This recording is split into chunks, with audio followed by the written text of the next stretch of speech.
One summer evening, when the forest was silent and the wind had stopped moving, a lion wandered into the pasture. He was starving, his ribs showed, his eyes were hollow. But when he spotted the 3 healthy cows living in peace, his hunger burned like fire. He hid behind a fallen tree, watching, waiting. Hours passed, days passed, but the cows never separated, not even for a moment.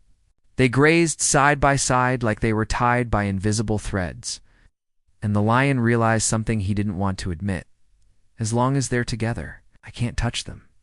So he chose a different path, a darker one. He decided to break their unity first, smile with teeth behind it. The next morning, he stepped out with a smile too wide to be real. "Hello, friends," he said in a gentle, honey-like voice. "Seen how peacefully you live. I just wanted to say hello." The black cow and white cow turned away.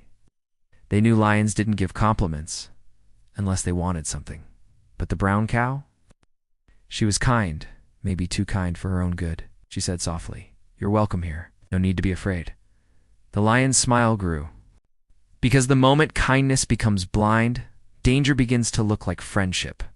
The seed of division a few days later, while the other 2 cows were grazing, the lion whispered to the brown cow, "You know, the white cow is so different from us. Look at her color. Don't you ever feel she doesn't belong?" The brown cow hesitated. She didn't believe it, but the words lingered. The lion pushed further. "If you let me eat her, all of us will look the same. No differences, no problems." The brown cow made the biggest mistake of her life. She hesitated. And in hesitation, she silently agreed. She distracted the black cow while the lion attacked. And the peaceful pasture lost its first friend. For the first time, the wind felt colder. The brown cow tried to forget. Tried to convince herself she did the right thing. But guilt doesn't fade when you bury it. It grows. And one evening, the lion returned with that same soft voice. "Brown cow, now it's just you and me with the same color.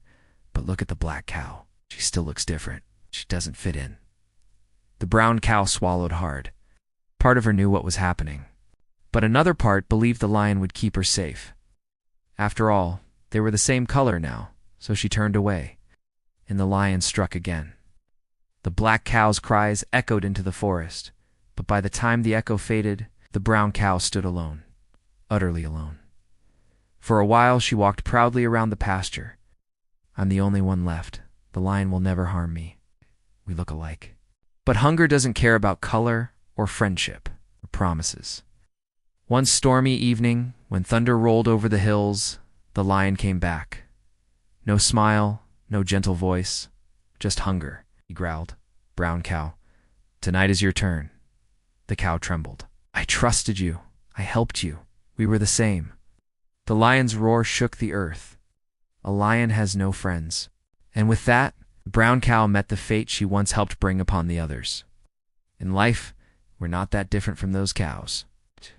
When friends stay united, when families stand together, when communities protect each other, no challenge, no hardship, no enemy can break them.